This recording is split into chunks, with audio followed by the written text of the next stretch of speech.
go ahead and set up a membership or log in. There's lots of content and discussions going on, lots of opportunity to connect with different people, search who's who within the industry. Hemphallway.com, or you can register on our globalhempassociation.org. So Isaac, with that being said, I'd love to turn it over to you. This is very casual format, allow you to kind of speak about who you are and what you're working on. For those of you that are also new, real quick, I'll say this again to Zoom, which I'm sure not very many of us are anymore, but you can actually grab the screen and move people around. So you can put Isaac and I at the top, or Isaac or anybody else at the top. When you have your camera on, it obviously makes it a little bit easier. It puts you right at the front, or at the upper right-hand corner, you can change the view to speaker view, which just gives you the person who's speaking as a full view instead of the little cameras. But again, feel free to ask questions, engage in conversation. We'll keep this to about an hour to be respectful of everybody's time. And then these are recorded and transcribed and shared for our members on Hemp Hallway. And some of them will also go on to our YouTube channel. So Isaac, without that, I guess next is I'll turn it over to you. And if you wouldn't mind giving us an intro and talk a little bit about what you're working on and some of the exciting things you're bringing into the industry. All right. Well, nice to see everybody. I recognize some familiar names in the crowd. An honor to be here with this global hemp community and share what we're doing around the processing, really more focused on the waste streams of the oilseed and CBD hemp industry for fiber applications in the textile industry. We've got some very new and novel cutting edge processes and patent pending technologies that we're doing it with. And this has really helped us open some very big doors in the fashion industry, where I've been working over the last 25 years and really have been one of the early proponents of hemp. If you put my name into YouTube, probably the first video that will pop up is me getting arrested on the front lawn of the DEA headquarters in Arlington, Virginia, over 10 years ago, protesting with David Bronner, planting industrial hemp there on the front lawn of the DEA headquarters. I've been involved in that kind of activism for a long time around industrial hemp. So really happy to see where we are today and this burgeoning industry that's so important to our world. So I was going to share a quick presentation on circular systems and specifically our AgriLoop technology to get you guys all briefed on that and see how we might collaborate in the future. I'm excited to hear everything you guys are working on. We've had a couple of your other staff involved in some of our discussions. And so I know we're falling right in line with a lot of the conversations. And so makes me excited to hear what you've got going on. All right. So we are Circular Systems. We are focused on the production of fiber, yarn, and fabric using waste streams, not just agricultural waste, but also textile waste is one of our big commercial pushes right now with TextLoop, and I'll share with you what we're doing. We consider ourselves a material science company. And we did get the Global Change Award, first prize in 2018 for the work that we've been doing with AgriLoop. This is our unique value system as a company. So we founded the company really, with all of the founders coming from this vantage point here at the nexus of a fair, livable, viable world. So this is what we're looking to create, to steward, and ultimately, we've open sourced this, of course, and we hope that every company, every individual will adopt this mindset. We also really focus on measuring our impacts and tracking them back to the United Nations Sustainable Development Goals. Right now, we can say that we are authentically impacting 6 of these goals, but we're striding toward impacting all 17 over the coming months. And we've got a roadmap for that. We've received a bunch of support from our industry and tons of accolades and awards and grants, and that's really helped to propel our business and our technology. We've got a very strong founding team, myself coming from a design and manufacture background with a lot of marketing and serial entrepreneurship in the fashion space going back to the early 90s. Brian Comastral, who joined us this last year, he's not actually a founder, but he's really part of our core team now. He came in and led our Series Seed investment after taking 10 years off from really big business globally. He's the former global president of food for Mars Inc. He took that company from a $19 billion market cap to a $90 billion market cap in less than a decade, all through a theory that he calls the economics of mutuality. And this was decentralizing supply chain and empowering local stakeholders. And that really is what helped expand their business so rapidly after having been stalled out for over a decade at that kind of $19 billion level. So famous in business circles for what he's done to make big things even bigger. Scott Leonard, our CSO, is a longtime buddy of mine. We've been working in parallel for more than 20 years. Scott helped author the standards that became the global organic textile standard with the USDA in his work with then Organic Exchange, which is now Textile Exchange, back in the late 90s. He went on to really help establish a lot of the other most credible standards and certifications and measurement tools in our industry, including having built the first fair trade certified supply chain in fashion and defining those standards. He worked with the Brennickmeyer family, the owners of C&A over in Europe, and the then C&A Foundation, which is now called Loudis Foundation. And over about 6-7 years, he distributed 60 million euros a year into the creation of things like the Global Recycled Standard or the Sustainable Apparel Coalition and their HIG index. Also helped to fund a lot of the most important work around the development of other new certifications and think tanks for making fashion a more safe and efficient industry, including the Fashion for Good Institute there in Amsterdam. Jeff Keim, our co-founder, if you guys are old school hemp people, you probably know who Jeff is. He was once called the poster boy of hemp in Canada back in the mid 90s. It was his work with the Canadian government between 94 and 96 to grow the first legal test plots and pull all the science from the field and really prove to the government that this was a viable crop that shouldn't be illegal. He got that legalization done with the help of others back in 96, 97. He launched the first full-scale commercial pilot to productize the waste of the oilseed hemp, meaning the stalks. So he did a lot of work, not just with hemp, but also oilseed flax over the course of a decade, making biocomposites and other fiber products for the big 5 automotive players, and really one of the world's leading minds around converting agricultural waste into usable fiber products.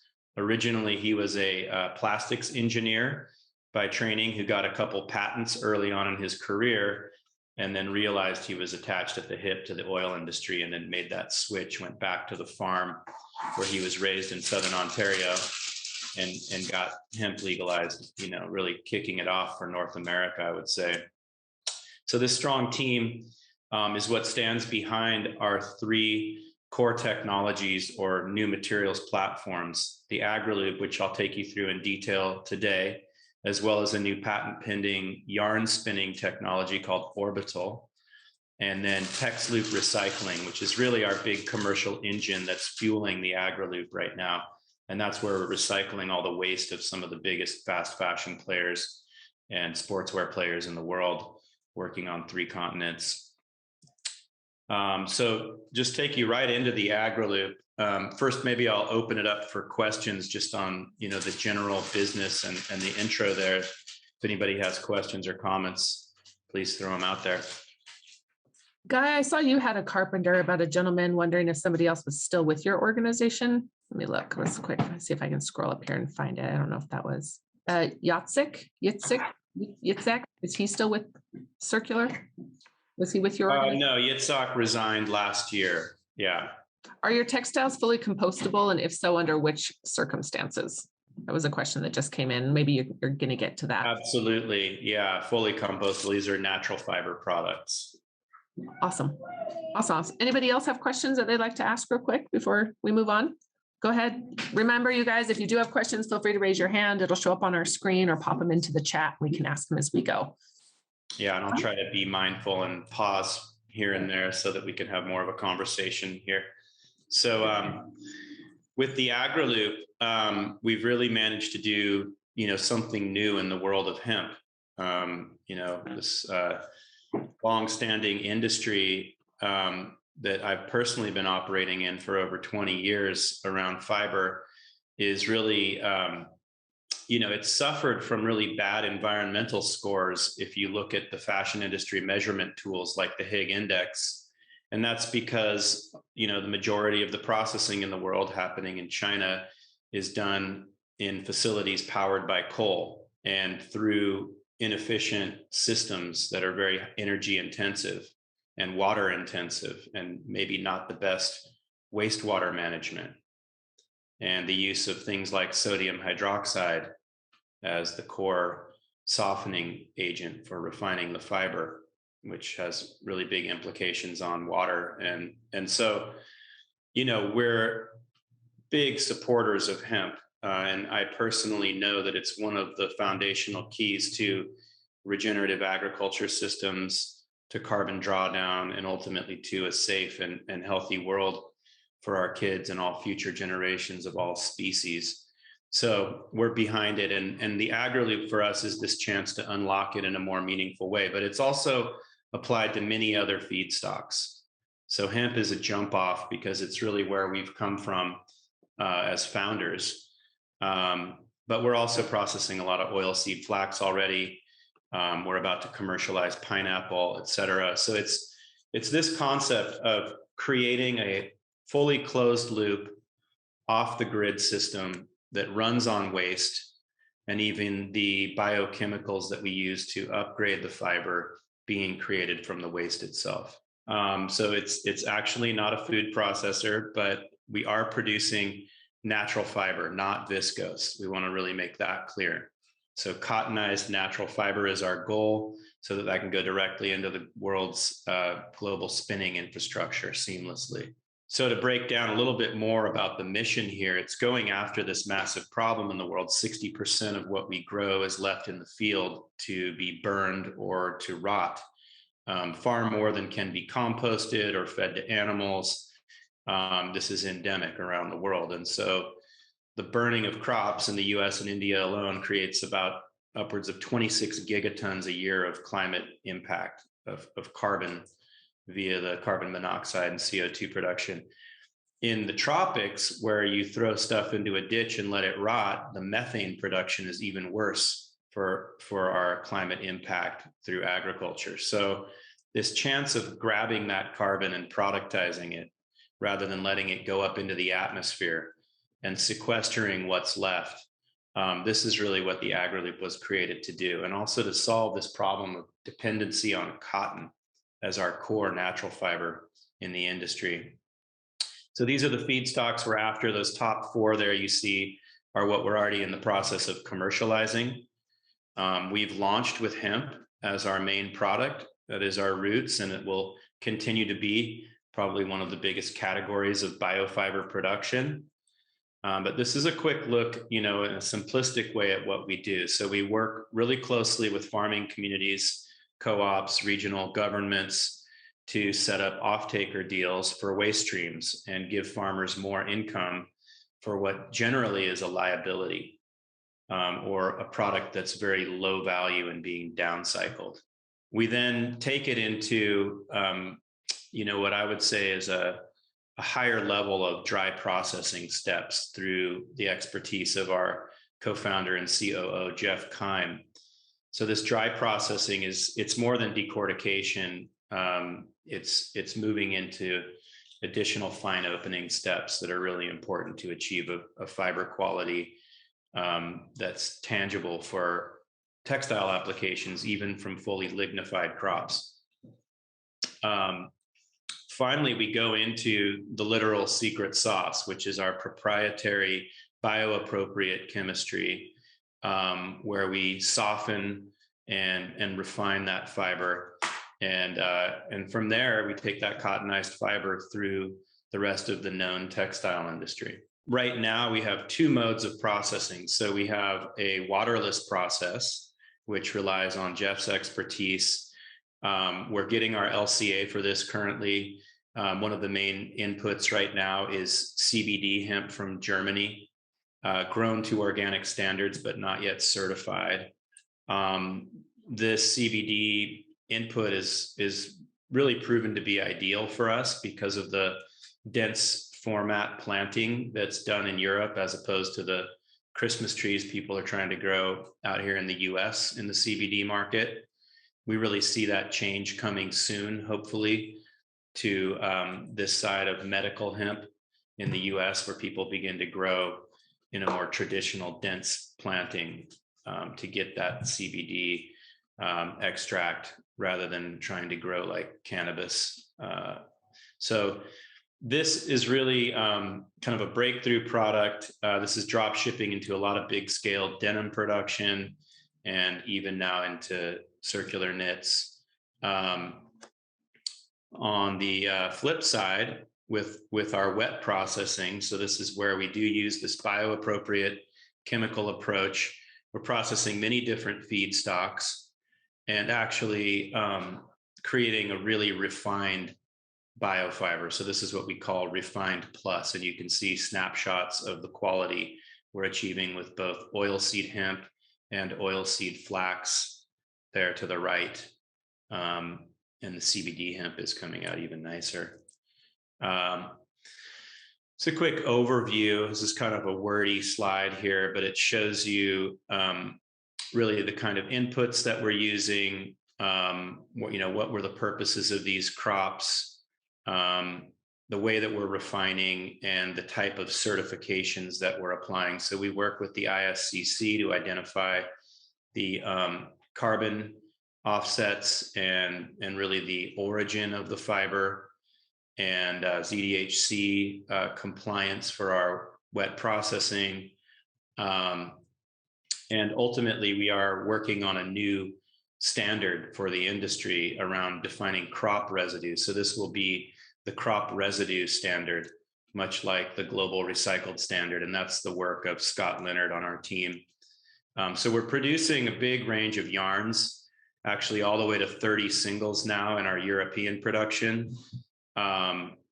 These are the commercial items in the market right now, coming out of our China production unit and our Europe production units. And now we're moving into Pakistan and India for yarn spinning as well through licensing agreements. Quick look at some of the fabrics. These are some of our top selling fabrics, some nice macro shots. You can see that beautiful kind of classic rustic texture and the organic jersey there.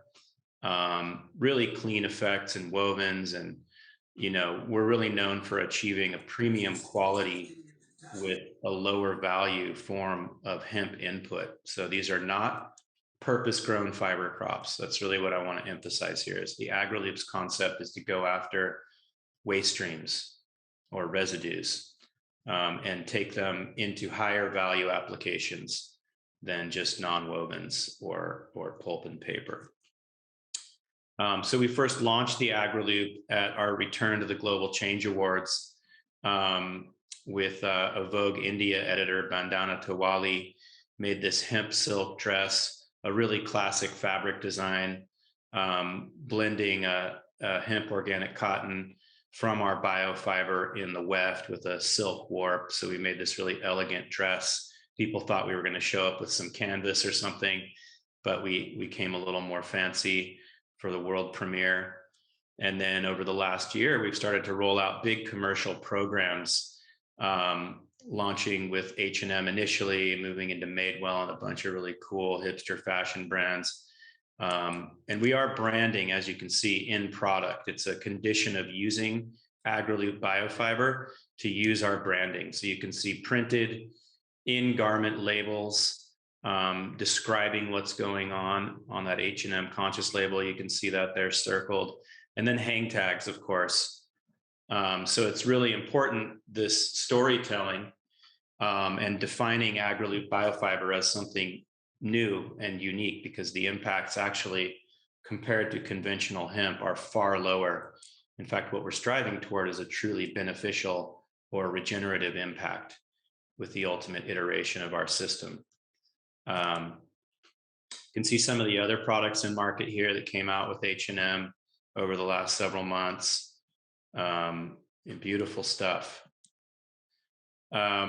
This is a little snapshot on the new crop residue standard that we're working on with Textile Exchange and SCS, and some of the brands that are standing behind it, some of our customers. So here's where we operate.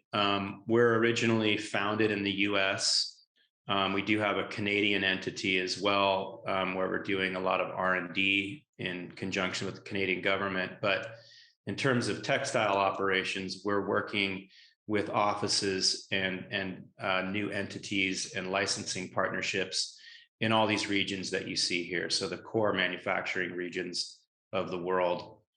And here in the US, just beginning to spin yarns with our partner investors from Mexico, using some North American inputs. But we are looking to create alliances with large-scale farmers in the United States to take the fiber from oilseed or CBD production in particular, or just to process purpose-grown hemp in a more mindful and beneficial impact system. So that's a quick overview of what we're doing, and I invite questions, comments, and would love to collaborate with you all. Awesome. Thank you very much. I think that there was a question down here from Guy. I'm not sure if you answered, I think about the location, Guy. If not, feel free to jump in. But what % of hemp fiber and other fiber percent have you found to be most commercial? And what yarn counts have you all been spinning so far? So we spin from 5s up to 30s, with 100% down to 15% hemp composition, depending on the target product. Most commercial is probably in the 30 to 50% range in the blends. Awesome. There was another question, and I'm assuming the answer is yes from what I've heard. But do you have hemp yarn ready for people to try as samples? And would love to collaborate as we require good cottonized hemp yarn. Yes, we do. We drop ship out of China and Pakistan, and very soon out of Portugal. And later on next year, we'll be also producing in Mexico. This is a great question, Drew. Is what U.S. states are you planning to locate your manufacturing facilities? Everywhere there's agriculture, ultimately. These are mini mills that are designed to serve like 100-mile radius and can be really specialized for different crops or different regional crop profiles. The pre-processing materials handling is really specialized per crop, but ultimately the wet processing and preparation for spinning is somewhat universal. So yeah, we do intend to be very global in our footprint and very micro-regional, but initially focusing on places like California, Kentucky, Colorado, and throughout the Midwest as it lights up. Montana appears to have a pretty big scene at this point. But really coming in to work with where existing decortication has been set up, that's the first stop, or coming in to help set up the decortication and the more advanced processing steps after that, where that's needed in different regions. And those kind of rollouts are going to start in later 2022. And a lot of that enabled through licensing and regional partnership, where we bring our packaged up systems, our best practices, our trade secrets, and our brands and our market access, and build business with regional stakeholders. And that, again, going back to that economics of mutuality. I like it. John, go ahead. Yes, sir. Hi, Isaac. This is John Carpenter. Could you please tell me, or if it's not proprietary and I'm not dipping into your secret sauce, a little bit about the capacity of your decortication and post-decortication fiber processing systems? And then secondarily, on the wet processing that you described, again, if I'm out of line, just say, John, you're out of line. We can talk after you sign something, but Are you using, within that wet system, you said it's bioappropriate. Are you using any synthetic enzymes, or is everything truly bio-based and non-caustic? At this time, everything is truly bio-based and non-caustic. Yeah. Okay. And then the first question about capacity, are you able to talk about that a little bit? Yeah. So we're producing up to 200 tons a month in China in our pilot there that we've converted to 100% bioenergy. And similar 150 to 200 ton per month capacity in Europe right now. And as we expand, we can set up facilities that have larger or smaller throughput depending on the regional scene. And you're describing the two pieces, primary pieces, the decortication and the cottonization together. No, that's really feeding post decortication. Okay, so Yeah. post decortication. Yeah. Right now, we're not looking to reinvent the wheel with decortication. We do Right. have specs that we like and work with, the players who know what they're doing there. In the future, we anticipate needing to build some decortication in certain regions, but right now, where there is regional players doing that, we'd rather be their partners than come in and compete with them. Yep. So it's really about the steps after that we're focused on. Okay, thank you. And the feedstocks.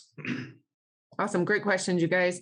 There's another good question here. It says, many of your competitors are making some doubtful claims about their labels. Do you have any testing standards that you can verify label claims like hemp cotton ratios and the presence of synthetics or blended like viscose? Absolutely. I mean, that's why we work with, creating this crop residue standard at the field level all the way through. We blend with recycled cotton, and that's GRS certified. We blend with organic cotton, that's organic certified.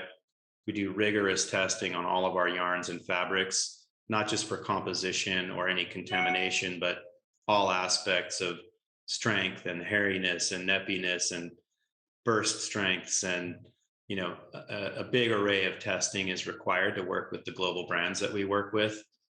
And ultimately that transparency all the way back to the farm where we get our input is provided through the ISCC. Awesome. And all of this validated by true life cycle assessments done by third party in terms of the impacts that we claim.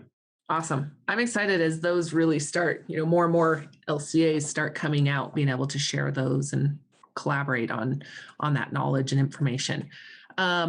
Here's another great question. Can you touch on the performance application capabilities in circular systems, mainly targeting apparel? Any movement into other product categories like sheets or plant-based leathers?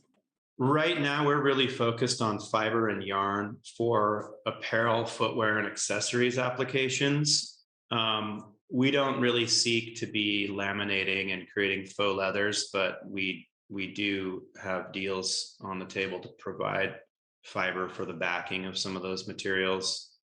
We've done plenty of prototyping in that realm, but it's not our idea to be a faux leather manufacturer. We're very laser focused on what we do with fiber and yarn. And we do produce a lot of textiles. We've got a lot of history doing that, but it's really more as sales samples, as our biggest customers are the tier 2 weavers and knitters that work for the biggest brands in the world. We'd rather collaborate than compete there. Although we wind up selling a fair amount of fabric because they just want to make exactly what they're seeing on a sample header or something. So in our China production unit, we do produce a lot of fabric and sell that directly still. Awesome. Garrett, did you have a question? I saw your camera came on. Go ahead, sir. Yeah, I just, I don't know, for some reason, I'm not being able to type in the chat box. So, and Isaac, you might have already answered this. Again, nice to meet you.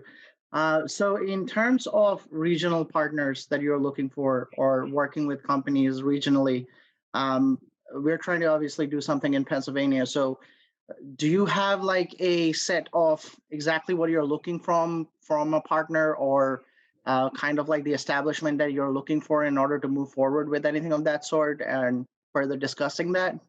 Yeah, I mean, we have very clear ideas about what we're looking for in partners. It depends on, what stage in the supply network you're coming from. Are you dealing with the actual agriculture? We know quite well what kind of feedstocks we're looking for. Or are you dealing more with manufacturing, at a decortication level or further downstream, but we definitely have profiles. The licensees that we've engaged and are now negotiating with in different jurisdictions are all handpicked and really the best of the best in their sector. Generally we are controlling the fiber manufacturing still post decortication, and then setting up deals where it's a licensed offtake for that fiber. So they get authorization to buy our fiber and spin the yarns with our brands applied. So these are tier 3 spinning licensees primarily. But if you're growing, for example, and you think you might have feedstocks, we'd love to get samples of what you're doing or see the way that you're farming, understand what you're doing there. What part of the business are you in? We currently have availability of fibers, obviously, and we're trying to do the decortication from Pennsylvania grown plants over here. So we're a little bit still on the newer side of things, but we're trying to put together the decortication unit here as well as the cottonization. So working with you, perhaps there could be a good synergy in being able to cottonize those fibers that we are looking to decorticate. I think that would be a good collaboration project coming forward in the future. Yeah, we should stay in touch. Absolutely. That sounds great. Thank you so much. Absolutely. Okay, so I've got another question here, and then while you're answering, I'm going to log off, and Fern and Kayla will still be on, but my computer, it's frozen again. Zoom does this to me when we all get on here. So another question is, where in Canada is your R&D? Is it in Vancouver? Also, would you consider Africa? Just returning from there, we've got a member. Oops. I can hear myself on another computer. Wondering about Africa. Yeah, so Africa, and in particular sub-Saharan Africa, is definitely a big target for us in the future for all kinds of different crops, and really for the social and economic benefits it could bring to that region. Absolutely. What was the other part of the question? R&D in Canada. And Tracy, if you want to step in, you're welcome. I saw you were off mute. You're welcome to ask questions. Hi, Isaac. Yeah, I'm in Toronto, so I noticed that you had Pangea was one of your brands, and they're in Vancouver. So I wondered if the R&D that you're doing is in Vancouver. We have all manner of R&D staff around the world, whether it's near commercial materials R&D or deeper tech processing R&D. It's going on in a lot of different places. In Canada specifically, we're working with a couple different institute partners that I can't name, but you would probably know. And we have an office or staff in Vancouver and London, Ontario. So not too far from you. Yeah. Jeff Keim is based in London, Ontario. Our CFO. Right. Yeah. And I was asking about Africa because I just got back 2 days ago from a number of countries there, and the Middle East. And what you're doing is what I've just talked about. So I would be interested in connecting with you. Let's definitely connect after the call here. I'll put some information into the chat here. Dusty, our team member based in the Vancouver area, is spearheading a lot of the AgriLoop development work with different partners. So I would ask that people reach out to Dusty directly in follow-up here, and just say that we met here on the event today. I'll put his email into the chat right now. Okay. Perfect. Thanks, Tracy, for all you're doing. I'm excited to hear about all your progress and everything you're working on. It's pretty exciting. I've been I think about you all the time, sending all the good vibes your way. It's awesome. I will say to everyone, I did see something. I'm at the World Expo and a T-shirt made of milk residue. Oh, which was pretty neat. Yeah, very, very interesting. Have you seen that, Isaac? I have, yes, the milk protein fibers are super interesting. Yeah. It looks like there's lots of interest in connecting also in Australia. Bridget, thanks for mentioning that. Do you have have you seen any potential to integrate with blockchain in order to evaluate transparency and traceability? Yeah, so we've been working on a project since 2018, really conceived in late 2017 for, immutable ledger or distributed ledger, really to trace the details of cultivation through the end product and back again into recycling.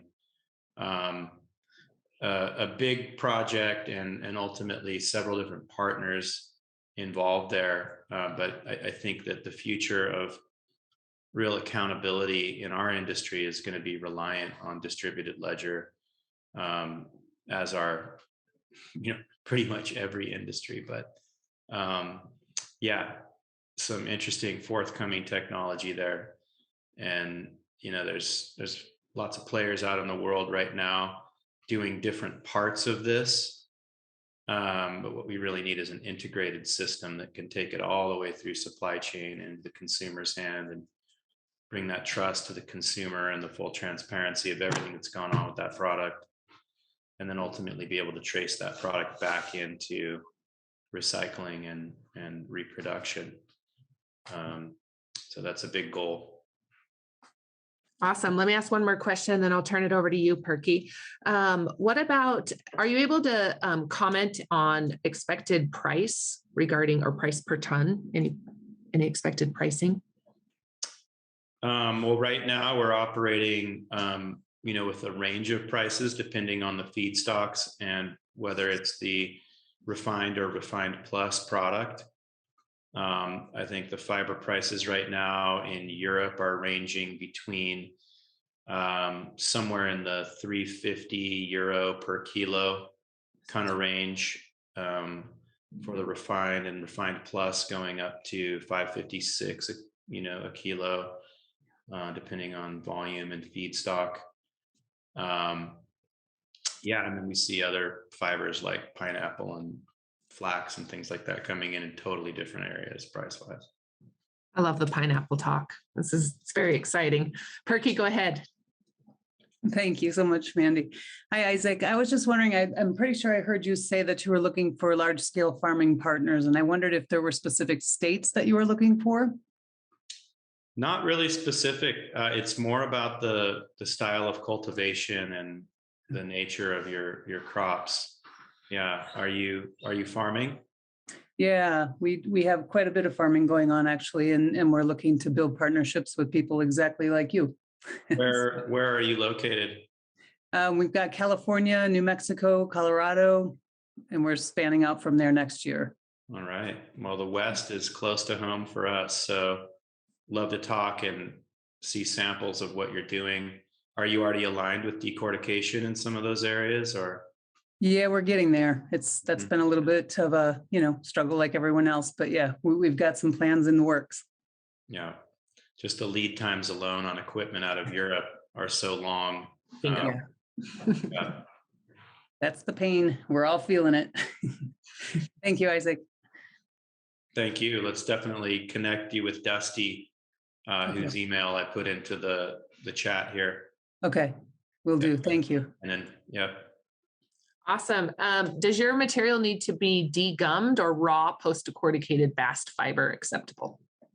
We want raw fiber. Yeah, we actually do the degumming in our process. Take it and do it themselves. Awesome. Does anybody else have questions that they specifically want to answer? I can keep going through. There's quite a few on here. Isaac, if you see any comments in the chat that you want to address, free. Let me take a look here. Is the biofiber capable of being dyed with natural dyes? We are currently dyeing cotton with natural dyes. Would the uptake of dyes be similar to other fibers? Yeah, so what we know about hemp is it's actually more absorbent than cotton. So the dye uptake is even better than cotton as sort of the benchmark natural fiber. So you see really lustrous color, really great dye uptake. Awesome. What about seaweed? Are you doing any work with seaweed? Not actively, no. We are doing work with natural dyes, though. I see that question here. In fact, we've got a big project with one of our European mills, initially around our recycled cotton products from Textile, dyed entirely in a big range of fabrics using some new natural dye technology over there that's also very low water. And that will be getting applied to biofiber materials later this year there in Portugal. But also other natural dye projects going on more at a artisanal scale all over the place. Awesome. This has been so much great information. I still encourage you. I feel like I'm asking a lot of questions. So you guys, please jump in if you have anything you want to chime in about. There was another question. Do you have any stipulations regarding a company spinning with fossil fuel based fibers, polyester, for example, when they license your biofiber? We don't love blending synthetics with cellulosics, generally speaking, but there are some times when you want to get a certain performance.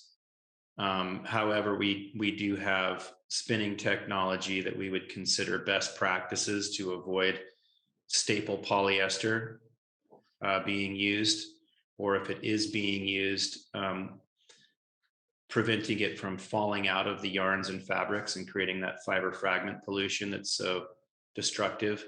That's through the orbital spinning system. But generally, no, we like to blend with natural fiber or safe man-made cellulosics that are canopy approved.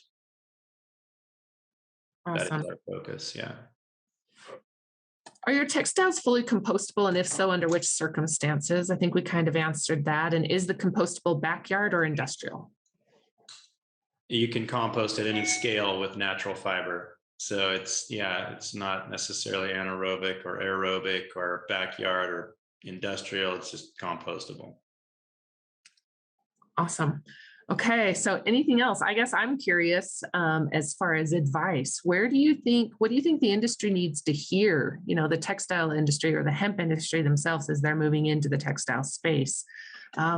What's some advice that you may have for the industry? And then on the flip side, those not in the industry, what is it that they need to hear from the industry so we can kind of start work to bridge this gap? I think as an industry, this kind of forum is so important because we need to come out of our silos and collaborate and work in co-opetition in some cases to propel the entire sector. This is super important work. And, if you look at the $1 trillion raw materials space just in textiles alone, without even beginning to look at non-wovens and paper packaging and things like this, additional $1 trillion industries, we could all be running multi-billion dollar companies and barely even be scratching the surface of impact in that space. So we need to keep this in mind as we work, and there are plenty of secrets we want to protect in our business, but our mode is one of collaboration and really, trying to be as open arms as possible to those in the space who are working ardently for change. So that my big word out to this group here and to the hemp industry growing around the world is let's grow together. Mm-hmm. Let's not silo ourselves and think that we're going to make an impact.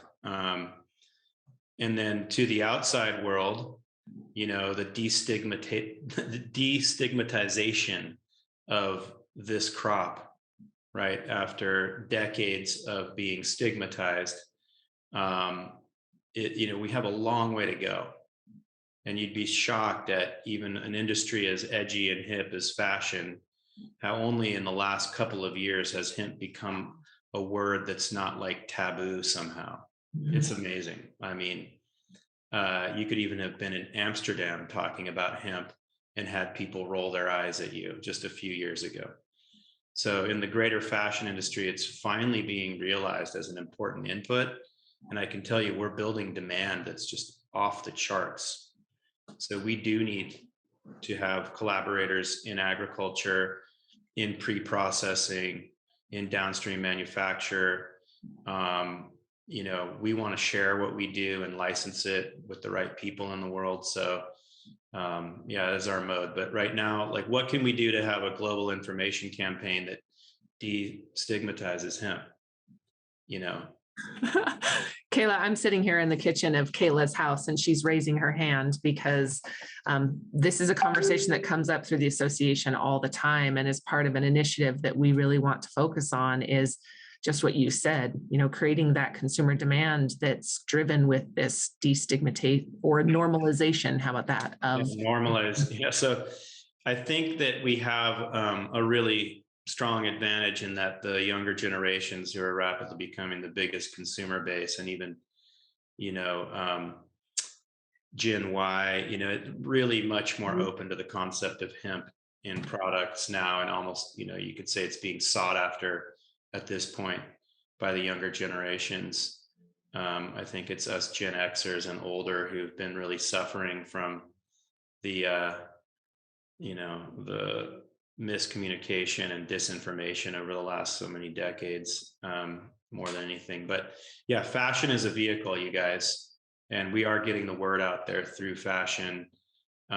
It's definitely one of the reasons that I've chosen to stay focused on this industry, is that it's not just a great place to use a lot of fiber up, it's a great place to make a lot of noise and communicate broadly across all of humanity. And that is a goal. Yes, I love, Jay just said hemp jeans are becoming a thing. They absolutely are. And I did an interview the other day with Greg Girdman, and he was all decked out in hemp clothes and put me to shame. I definitely need to jump on board. Somebody else also asked if these recordings will be available to attendees. They are available. When you join the Hemp Hallway as members, you can get all past transcribed videos. There's 400 hours of recorded content for everybody. And then some are also shared on our YouTube channel. So follow YouTube channel, Global Hemp Association. And then for notes and more detailed videos, I guess all of our library, it's on there, on our Hemp Hallway. I think that there was one other question I saw in here, Bill. Let me see if I can scroll up and find it real quick. Are you looking at lignin first stem fractionization tech as an alternative to decortication into gumming? We love this concept. It's not something we're chasing in particular. We've got our own fish to fry, as it were, but we would love to collaborate with people who are looking at this modality and processing. I think it's fascinating. Cool. Okay, I'll open it up. Anything else? We've got about 5 more minutes. So if anybody else has another question, Drew, I saw your camera came on. I don't know if you want to mention anything. I know you're very well connected. No, you spoke for me. I had all my questions. I'll follow up with Dusty, as Isaac suggested, and look forward to continuing the conversation. Awesome. Thank you. Thank you. Okay. Well, anything else, anybody else before we close this up? Well, Isaac, do you have anything else you want to add? And anything that we can do to really support you? I'm just very grateful for this opportunity to communicate in this forum here. Thank you, Mandi, and thank you everybody for joining and for doing what you're doing in this really important industry. I wish everyone here more than the best of luck. And we are here to collaborate. So, bandwidth is a thing. We have to really try to move the needle and focus on big projects right now. But we are looking for the partners in North America and internationally for feedstocks and for downstream manufacture. I saw one gentleman, actually, I wanted to address a comment that was made earlier from Shripat Jagardar. Yes. Talking about production capabilities, is that in India or where are we talking about here? Hi, Isaac. It was lovely hearing you. Yes, we're from Mumbai in India, and we've been manufacturing since 2020. Like I was telling Mandi, it's been over a year. And we have a current capacity of 3 lakh meters of fabric a month, which I would love to collaborate with you with the yarns that you're making till 30s. Any is what I heard. We have a range of applications, apparels definitely being one of them. But also the luggage industry is big in terms of grocery bags, shopping bags, school bags, pouches. And also we're looking into automobiles. with a lot of, accessories and seat covers that they're using a lot of nylon and polyester currently in. So anything that you find interesting or you'd like to develop, because we are 100% made to order manufacturing facility, that we've recently got GOTS certified for hemp and bamboo and other plant-based fabrics as well. So I would love to collaborate with you and talk to you further after this call. It would be great. Great. Yeah, absolutely. Since you're talking about downstream manufacture, maybe we should connect directly. You're doing an emphasis on weaving, I would imagine. Weaving. Yes, weaving. Okay. Only weaving.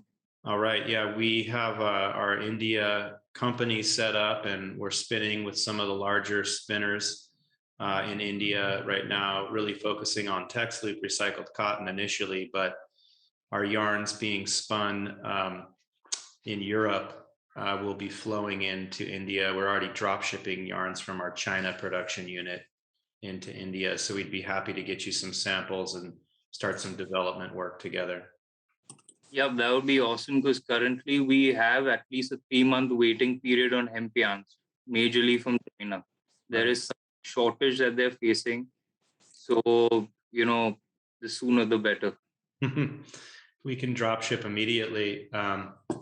Let's get you some developments. I don't think you can import from Pakistan. Unfortunately, we've got amazing quality coming out of Pakistan right now, much closer than China or Portugal.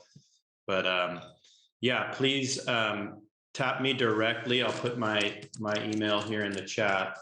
Okay, great. And I'd love to learn more about your weaving mill. So you have a long history with bast fibers? We're basically a setup since 1988. It started by my father, essentially for a brand in India called Raymond's. I know Raymond. Yeah. Yeah. So we have been manufacturing for them for the last 35 years. One of their manufacturers, majorly for linen products. All right. Well, please contact me after the call here, and let's look into getting you some yarns for some weaving prototypes, and we'll look forward to that.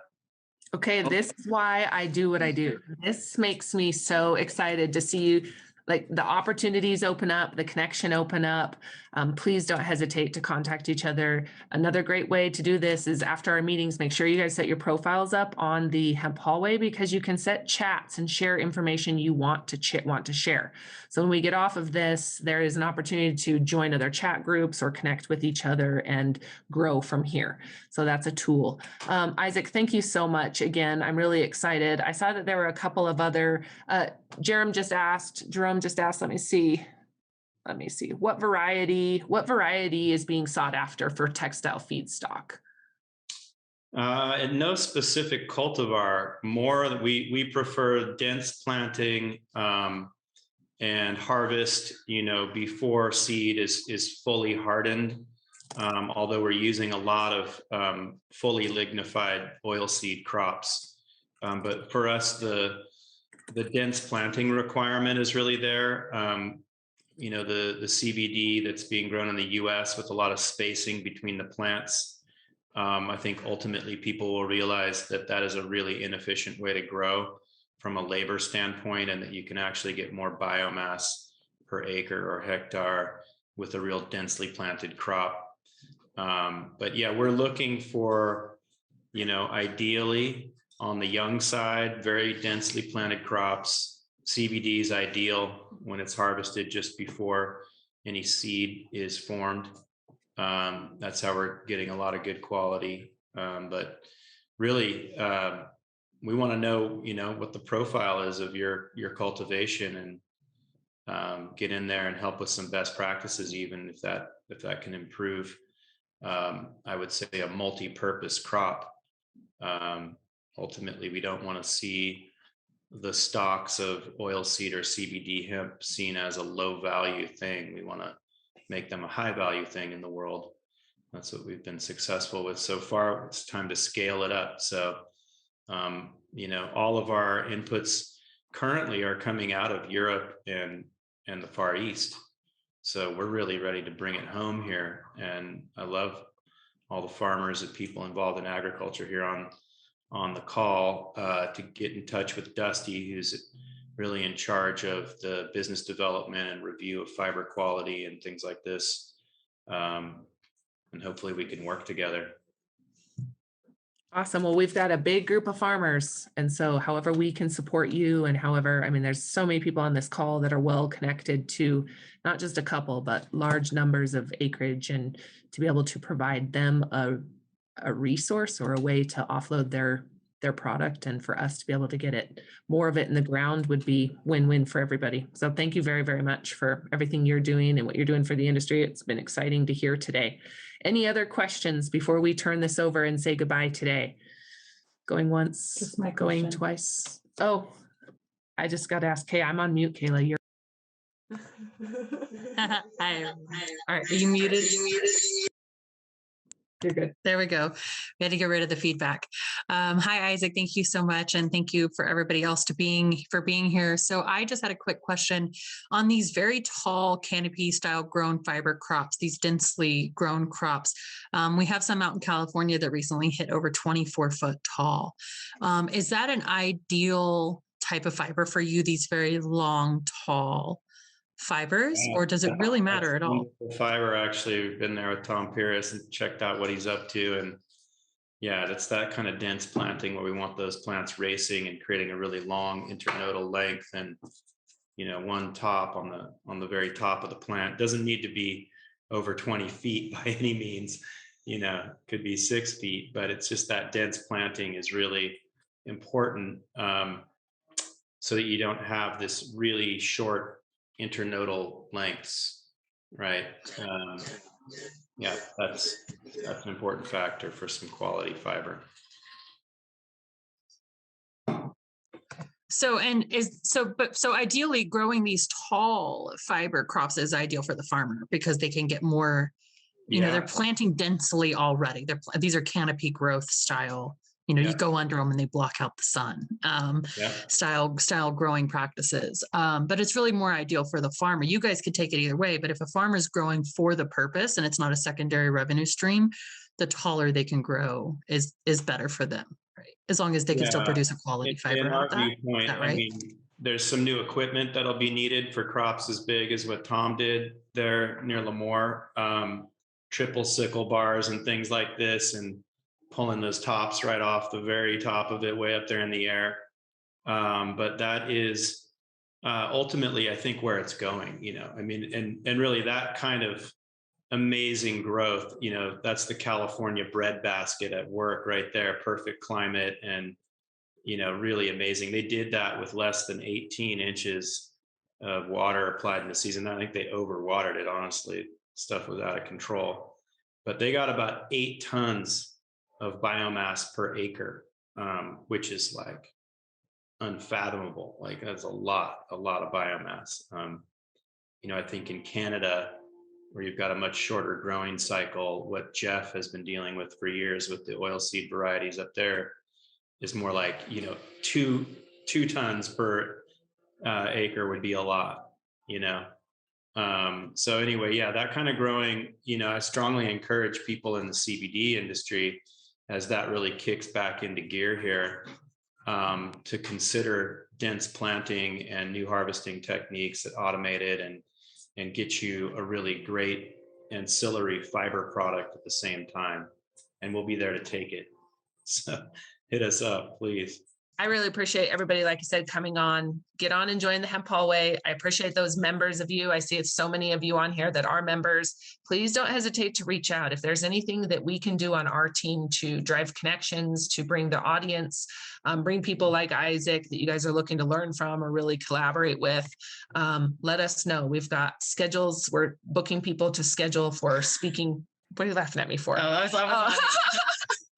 We're magicians trick. now. Yeah. That's right. Okay. But booking for new speakers in January. So Isaac, if you have other people also that you know that are doing it right within the industry, we'd love to have them on and help here as well.